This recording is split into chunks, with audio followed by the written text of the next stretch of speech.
I never realized that silence would be my greatest armor until thick marinara sauce was dripping down my silk blouse. The restaurant was packed an upscale Italian place with crisp white tablecloths and gleaming crystal wine glasses. We were there to celebrate the supposed success of my son Julian's new business venture. His wife Chloe sat across from me wearing that haughty, tight-lipped smile of hers that never quite reached her eyes. The tension had been brewing all evening over a simple text message my sister Sarah had sent Chloe earlier, politely asking her to stop treating me like a piece of discarded furniture.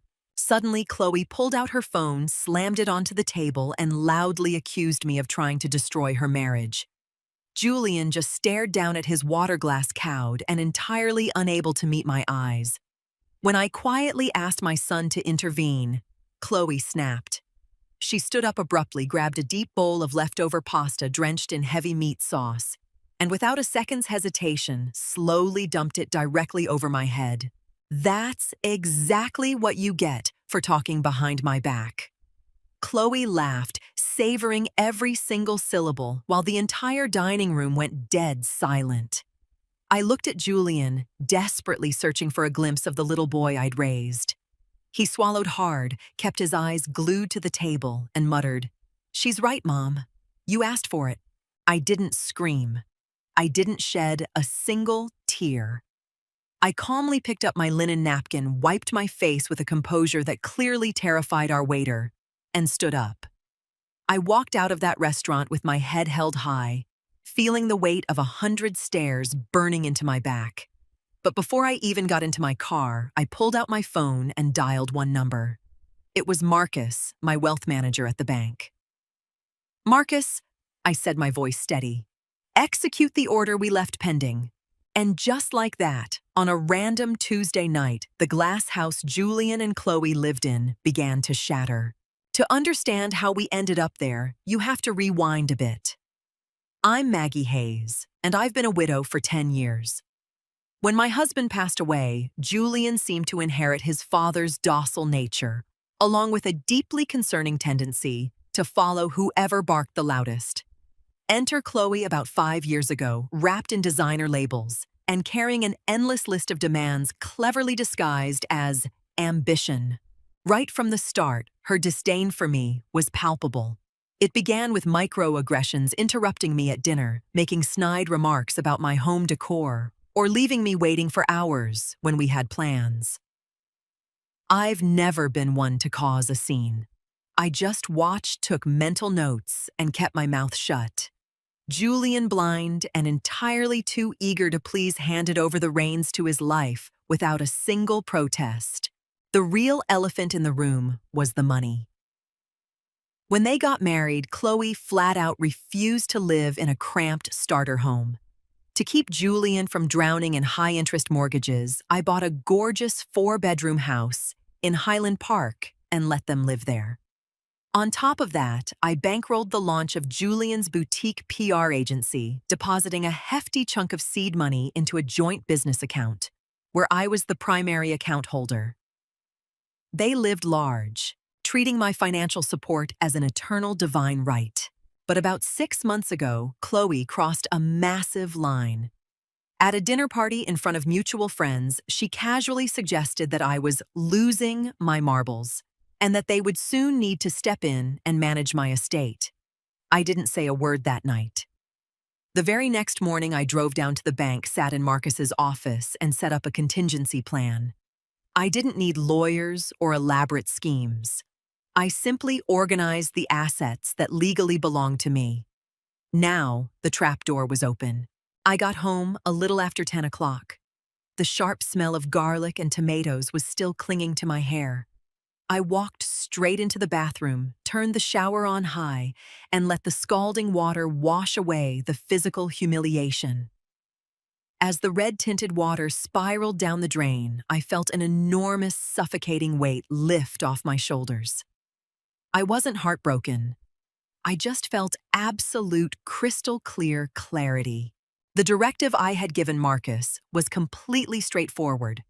Because I was the primary account holder on Julian's business account, I ordered the immediate transfer of all my funds back into my personal savings. I pulled my capital. While I was at it, I canceled the 2 supplementary credit cards in my name, the ones Chloe treated as her personal limitless black cards. I pulled on a clean, oversized sweater, brewed a cup of chamomile tea, and sat in my living room listening to the steady ticking of the grandfather clock. My phone buzzed a few times. It was my sister Sarah asking how the dinner had gone. I replied with a quick text. "It's over. Everything is handled." I didn't spend the night tossing and turning, agonizing over where I'd gone wrong as a mother. Julian had made his choice at the restaurant. He chose the comfort of his submission over basic respect for the woman who gave him life. If he wanted to be a passive bystander in his own story, I was officially retiring as his safety net. Tomorrow was going to be a busy day, and I needed my sleep. I woke up at 7, brewed my coffee just like any other day, and went out to the yard to water the hydrangeas. The morning air was crisp. At exactly 9 o'clock, I called Greg, a real estate agent I'd known for over a decade. "Morning, Greg. It's Maggie," I said. "I need you to list the Highland Park house. Yes, today." The house Julian and Chloe lived in was entirely in my name. I had never legally transferred the deed to them despite Chloe's relentless, not-so-subtle hinting. Greg, who is all business and zero fluff, assured me he'd have a photographer out there by the afternoon to shoot the listing photos.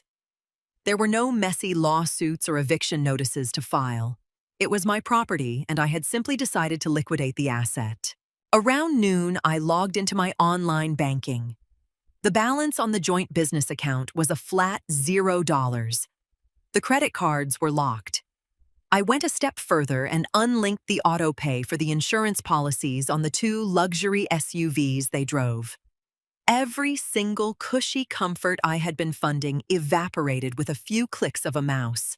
I knew the fallout wouldn't be instantaneous. It was going to roll in like a silent tide. They were probably waking up with wine hangovers, maybe even chuckling about the dinner, assuming I was locked in my bedroom crying my eyes out. They had no idea the floorboards had just been ripped out from under them. It was only a matter of hours before reality knocked on their front door. The first dose of reality hit right on schedule. It was barely 2:00 p.m. when my phone started vibrating frantically on the kitchen counter. Julian's name was flashing on the screen. I stared at it for a beat, grabbed my pruning shears, and walked out to the garden. I busied myself deadheading the rose bushes, a task that requires the exact kind of patience and care I had been neglecting to give myself for years. I let the phone ring until it kicked over to voicemail. 3 missed calls later, the ringing turned into a rapid-fire string of text alerts. I pulled off my gardening gloves, washed my hands at the kitchen sink, dried them methodically, and finally picked up the phone. There was a cascade of texts from my son full of typos that practically screamed panic. "Mom, what's going on with the accounts? I'm at a business lunch with huge clients, and my card just declined." Chloe just called me screaming. She tried to buy shoes at Nordstrom and the cashier confiscated the card. "The bank said it was you. Call me back ASAP. This is humiliating." I poured myself a glass of ice water. I didn't feel an ounce of guilt. I didn't even feel pity. I just felt the deep, settling peace of someone who has finally put things in their rightful place. I wasn't about to get dragged into a screaming match over the phone or listen to my grown son beg for a bailout.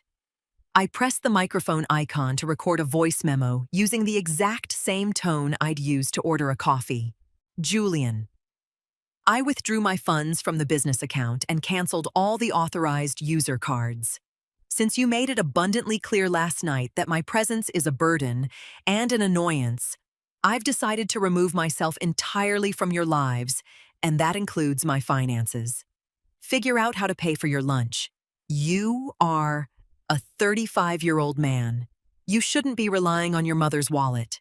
I hit send and flipped the phone to do not disturb. Chloe, who used my credit cards to self-medicate her own bitterness, was undoubtedly having a total meltdown in front of some poor retail worker. The entire illusion of their success and status was propped up by my money, and I had just completely shut off the valve. I knew the shockwave was just beginning, and it wouldn't be long before they showed up at my doorstep, demanding answers. Sure enough, I didn't have to wait long. At 5 o'clock, the harsh crunch of tires slamming on the gravel driveway interrupted my reading. Through the front window, I watched Julian and Chloe practically sprint out of their car. Her face was bright red, her makeup slightly smeared from sweat and sheer fury, her heels aggressively clicking up the walkway. Julian trailed a few steps behind her, looking pale and wringing his hands. I got up from my armchair and opened the front door before they could even ring the bell. I stood squarely in the doorway, physically blocking the entrance. I didn't invite them in. "What is your problem, Maggie?" Chloe screeched, immediately dropping any lingering facade of good manners. "You humiliated me in front of the whole store. You're ruining Julian's business over a ridiculous temper tantrum. Keep your voice down, Chloe. You are on my property, and we don't scream here." I replied with an icy calm crossing my arms. "I haven't ruined anything. I simply took back the money that belongs to me. If your lifestyle relied entirely on my savings, then it was never really yours to begin tag with." Julian stepped forward, holding his hands up in a pleading gesture. "Mom, please, let's just go inside and talk. You're blowing this way out of proportion. Last night was just a stupid joke. Chloe's been under a lot of stress at work." A joke. I cut him off, locking eyes with him until he was forced to look away. "Your wife dumped a bowl of garbage on my head in a crowded restaurant, and you told me I deserved it. Jokes are supposed to be funny, Julian. Last night was a declaration, and this is mine." I reached into my cardigan pocket and pulled out a color-printed sheet of paper. I handed it directly to my son. It was the MLS listing Greg had emailed me a few hours prior. "Greg is coming by first thing tomorrow morning to take interior photos of the house." I informed them, totally ignoring the color draining from my daughter-in-law's face. "You have 30 days to pack your things and hand over the keys. I'm putting it on the market." Chloe's jaw actually dropped. She was completely incapable of forming a word as her arrogance rapidly dissolved into panic. Julian visibly swayed, looking like the ground had just given way beneath him. Without giving them another second to scramble for excuses or apologies, I stepped backward, quietly shut the front door, and slid the deadbolt into place. 2 days later, Julian came back. The sky was an ugly, bruised gray, threatening rain as I watched his car idle out front. This time, he was alone. He trudged up the garden path, shoulders slumped with dark, heavy bags under his eyes that screamed of sleepless nights. I stepped out onto the porch with my coffee mug and motioned for him to sit in the wicker chair opposite me. I kept the front door firmly closed behind me. "Mom," he started, his voice cracking, eyes glassy. "You can't do this to us. The agency had 2 huge clients cancel because we couldn't front the vendor deposits. We don't have the cash flow to rent a new place if you sell the house." Chloe hasn't stopped crying. She's packing her bags and saying she can't live with this kind of instability. I let him talk, taking a slow sip of my coffee. I felt absolutely no urge to coddle or comfort him. "So it turns out Chloe's patience and love were strictly tied to my checking account balance and a mortgage-free house," I noted. No sarcasm, just laying out the raw facts. "What a convenient discovery for you. She's my wife, Mom. She's your family. You have to understand. You have to forgive us," he begged, leaning forward and burying his face in his hands. "Please, just wire the money back to the business account and take the house off the market. I swear to God, she'll come over here and apologize on her hands and knees if that's what you want." "I don't want her apologies, Julian, and especially not the ones you have to buy." I told him, my voice gentle but resolute. "I need you to understand something. I am not punishing you. I am correcting a massive mistake that I made. I thought that paving the road for you would help you succeed, but all it did was give her the power to disrespect me, and it cost you whatever dignity you had left. Now, you're going to have to stand on your own 2 feet.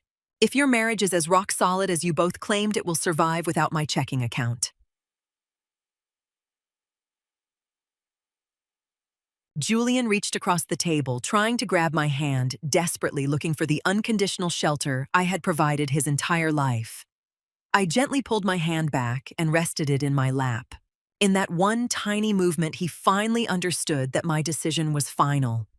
This wasn't a flare-up of anger that could be smoothed over with empty promises. It was an unbreakable boundary built out of self-respect. He pushed himself up out of the chair and walked heavily back to his car just as the rain started to fall. He knew the hardest part of his life was just beginning. The following weeks were incredibly revealing. Without my cash injections, Julian's agency couldn't maintain its smoke and mirrors facade of success. They lost their retainer clients because they couldn't afford to throw the lavish, over-the-top promotional events Chloe had conditioned them to expect. Through the grapevine, mostly my sister Sarah, I heard exactly how things were unraveling. Stripped of the extravagant lifestyle she felt entitled to, Chloe's true colors were on full display. The screaming matches in that house were so intense, the neighbors actually called in noise complaints. She blamed him for being weak and useless. And for the first time, he didn't have my money to buy her silence. I stayed entirely out of it. I threw myself back into my pottery classes and started planning a coastal road trip with Sarah. Sometimes the absolute best revenge against cruelty is simply living well and finding your own peace. The "for sale" sign went up on the front lawn in Highland Park. Greg was delightfully ruthless with the open houses, forcing Chloe to keep the place immaculately clean for strangers, which absolutely frayed her nerves. The theater production was over. The woman who felt powerful enough to publicly humiliate her mother-in-law was now hiding in the kitchen while strangers measured the windows of what she used to call her mansion. By the end of the month, the house sold over asking price to a lovely young couple. That very Friday, Chloe packed up her designer luggage, ordered an Uber Black, and left. I don't know if she went back to her parents' house or if she found someone else willing to foot her bills. And frankly, I couldn't care less. Julian showed up at my house late Saturday afternoon. He had 2 suitcases and a few cardboard boxes in the trunk. He stood awkwardly in the entryway, fully expecting me to open my arms and let him move right back into his childhood bedroom. "Can I crash here for a while?" he asked, his voice hollow, the sound of a man who had lost everything in the blink of an eye. "No, Julian," I said softly. "Your old bedroom is my painting studio now." I pulled a thick envelope out of my pocket and handed it to him. Inside was $4,000 in cash, exactly enough to cover the security deposit and first month's rent on a modest 1-bedroom apartment in town. "This is the very last financial help you will ever get from me," I told him. "You have a job. You have 2 working hands. It is time for you to figure out who you actually are when you aren't hiding behind an abusive woman or living off your mother's dime." Julian stared at the envelope, then slowly looked up at me. For a split second, I saw a flash of resentment, but it was quickly swallowed up by exhaustion and resignation. He gave a stiff nod, took the envelope, and walked back out to his car. I closed the door, and for the first time in years, the air in my home felt completely, perfectly clean. It's been 10 months since that dinner at the restaurant. My life has settled into a beautiful, quiet rhythm, dictated only by my own schedule and desires. I sold the massive SUV I rarely drove, and with the profits from the Highland Park house, I bought a small, sunny plot of land just outside city limits, where I spend my weekends growing heirloom tomatoes and zucchini. Julian managed to get a job as an account manager at a mid-sized corporate firm. He lives in a small apartment across town, and inch by inch, he's begun paying off his own debts. He comes to visit me once a month. He rings the doorbell, waits for me to invite him in, and he always brings fresh pastries from the bakery down the street. Our conversations are cordial light and entirely drama-free. He knows exactly where the boundaries are now, and he treats me with a level of genuine respect he had never shown me before. We never speak of Chloe. She is simply a ghost who vanished into thin air the exact second I closed my checkbook. Sometimes while I'm watering the garden at dusk, I think about how long it took me to wake up. We moms have a bad habit of trying to carry the weight of the world to keep our kids from stumbling. But I learned better late than never that love does not mean letting yourself be trampled on. Once you remove money from the equation, people will show you exactly who they are. And I chose to keep the peace of my garden. Mothers often confuse unconditional love with infinite sacrifice. For years, I truly believed that making my son's life as easy as possible was my ultimate duty, completely blind to the fact that by funding his material comfort, I was also financing my own disrespect. The greatest lesson I took away from this whole ordeal wasn't about the cruelty of others, but about my own complicity. I realized that respect isn't commanded through screaming matches tears or high drama. It's established through quiet, precise, and unyielding boundaries. Pulling your support from people who hurt and minimize you isn't revenge, and it isn't cruel. It is a fundamental act of dignity and emotional survival. In the end, I learned that you cannot protect the people you love from the consequences of their own choices without destroying yourself in the process. Peace of mind can't be bought, and it can't be negotiated. Sometimes to take back control of your own life, you just have to put down the people you've been insisting on carrying. True love also means letting them learn how to walk on their own, even if that first step hurts.